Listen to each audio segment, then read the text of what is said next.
Okay guys, demo naman natin tong AMS 300. So 220 volts po siya, no? 3 prong din po yung saksakan niya. Then 780 watts po siya. So meron po siyang dalawang switch, no? Yung switch po sa taas, ito.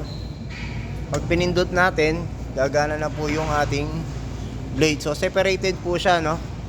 Ito naman po nasa ilalim, kapag pinindot natin, dito po siya sa pag-slice po niya.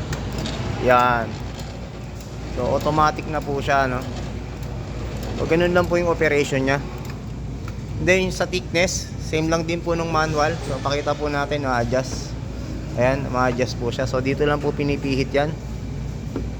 Ayan, 0 to 12. So 120, no? 120 mm. Ayan, so diyan po pinipihit.